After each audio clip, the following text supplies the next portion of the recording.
Hi hello నమస్తే. నేను మీ శ్రీదేవి నివాస్. అందరూ ఎలా ఉన్నారండి? బాగున్నారా?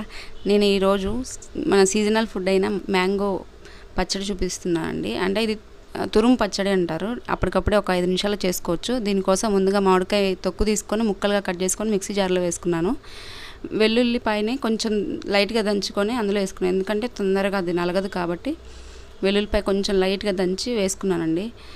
మ్యాంగో ఈ సీజన్లో ఎక్కువగా దొరుకుతుంది కాబట్టి మనకి ఇది చేసుకుంటే బాగుంటుంది. దీనికోసం 1.5 స్పూన్ ఉప్పు తీసుకున్నాను. అలాగే ఇందులోకి కారం ఒక 2 టేబుల్ స్పూన్. మా ఇంట్లో మట్టికి కారం బాగా తింటారండి. ఆంధ్ర అయినా సరే కారం బాగా తింటారు. సో దీనికోసం నేను 2 టేబుల్ స్పూన్ కారం తీసుకున్నాను. మీకు ఎంత కావాలంటే అంత చూసి వేసుకోండి. టేస్ట్ మాత్రం చాలా బాగుంటుంది. పుల్లగా ఉంటుంది. మామిడికాయ ఎక్కువ పులుపు ఉన్నప్పుడు కొంచెం కారం ఎక్కువే పడుతుంది. మామిడికాయ అంత పుల్లగా లేనప్పుడు తక్కువ పడుతుంది. అది చూసేసుకోండి మీరు. కారం వేసుకున్న తర్వాత మొత్తం పూర్తిగా ఒకసారి కలుపుకోండి మిక్సీ జార్లోనే. కలుపుకున్నాక కొంచెం లైట్గా ఇందులో జీలకర్ర యాడ్ చేసుకోండి. జీలకర్ర ఎందుకంటే ఇది స్మెల్ అనేది దానికి పట్టాలి కాబట్టి జీలకర్ర ముందే వేస్తున్నాను. తాలింపులో కూడా వేసుకుంటాము, కానీ ఇందులో కూడా కొంచెం లైట్గా వేసుకోండి. వెల్లుల్లిపాయ మట్టికి దంచే వేసుకోండి, లేకపోతే ముక్కలుగా అట్లా మిగిలిపోతుంది, పూర్తిగా గ్రైండ్ అవ్వదు. దీంట్లో లైట్గా కొంచెం మెంతిపొడి వేస్తున్నాను. అది ఫ్లేవర్ కోసం, లైట్గా స్మెల్ కోసం బాగుంటుంది స్మెల్ అని చెప్పేసి. సో దీన్ని మొత్తాన్ని మిక్సీ పట్టేసుకుందాం చిన్న చిన్న ముక్కలుగా. బాగా మెత్తగా పట్టుకోమాకండి, లైట్గా పట్టేసుకోండి. దీనికోసం తాలింపు పెట్టేసుకుందాం.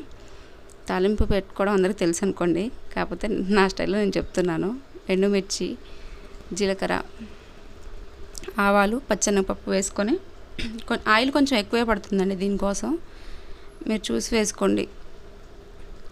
ఆయిల్ వేసుకున్నాక జీలకర్ర, ఎండుమిర్చి, ఆవాలు, పచ్చెనగపప్పు అన్నీ వేసుకొని ఇందాక దంచి పెట్టుకున్నాం కదా వెల్లుల్లి, సగమేమో పచ్చడిలో వేసాను, సగం దీనికోసం ఉంచాను. తాలింపులో వేసుకుంటే అరోమా అనేది చాలా బాగుంటుంది కదా. వేసేసుకొని ఈ చట్నీ మొత్తం కలిపి ఒకసారి ఇందులో వేసుకోండి, పసుపు వేసుకొని. అంతే, మీకు మ్యాంగో తురుము పచ్చడి రెడీ అవుతుంది. చాలా బాగుంటుందండి, ఒకసారి ట్రై చేయండి. ఈ సీజన్లోనే మామిడికాయలు దొరుకుతాయి కాబట్టి 5 నిమిషాల్లో అయిపోతూ ఉంటుంది. అలా కర్రీస్ ఏం లేనప్పుడు ఒకసారి ఇలా ట్రై చేసుకోండి, చాలా బాగుంటుంది.